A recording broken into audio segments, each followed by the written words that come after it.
ஆனால் இங்கே மரியாதைக்குரிய முதலமைச்சர் என்ன சொல்றார் என்றால், மென்மையாக பேசாதீர்கள், பாராளுமன்றத்தில் போய் வன்மையாக பேசுங்கள். பேசிக்கிட்டே இருக்க வேண்டியதான், நீங்க ஒன்னும் நீங்க செய்ய முடியாது. மகாராஷ்டிராவில் பாஜக வெற்றி பெற்றதை தொடர்ந்து செய்தியாளர்களை சந்தித்த பாஜக மூத்த தலைவர் தமிழிசை சவுந்தரராஜன், தமிழ்நாட்டில் உள்ள 40 எம்பிக்களும் பாஜகவை ஒன்னும் செய்ய முடியாது என்றும் பாராளுமன்றத்தில் கத்திக்கொண்டே இருக்க வேண்டியதுதான் என காட்டமாக விமர்சித்துள்ளார். என்பதையும் நான் இங்கே பதிவு செய்கிறேன். இல்ல, பாரத் இப்போ ஒன்றை தான் நான் மக்களுக்கு சொல்லிக்கொள்ள ஆசைப்படுகிறேன்.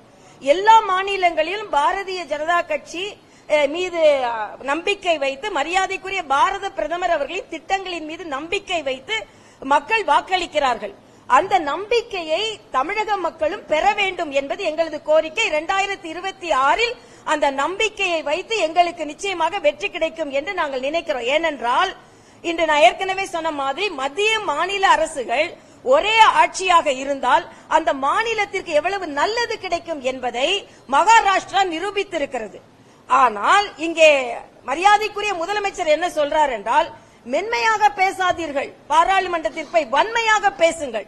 பேசிக்கிட்டே இருக்க வேண்டியதான், நீங்க ஒன்னும் நீங்க செய்ய முடியாது. இதைத்தான் நான் சொல்றேன்.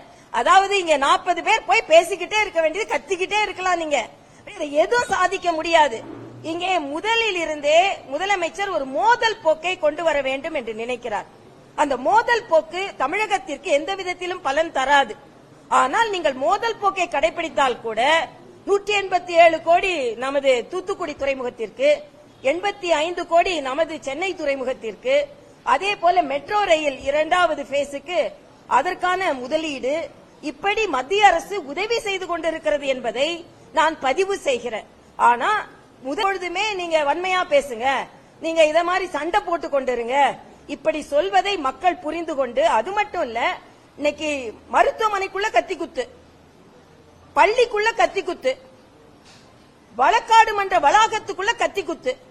ஆக எங்க கத்தி குத்து நடக்குமோன்னு நம்ம தமிழகத்துல பயந்து கொண்டிருக்கின்ற ஒரு சூழ்நிலையினால் 2026 நிச்சயமாக ஆட்சி மாற்றம் ஏற்படும். அதில் பாரதிய ஜனதா கட்சி அதற்கு காரணமாக இருக்கும் என்பதை வலிமையாக. செய்திகளை உள்ளது உள்ளபடி தெரிந்து கொள்ள ரெஃப்ளெக்ட் நியூஸை சப்ஸ்கிரைப் பண்ணுங்க.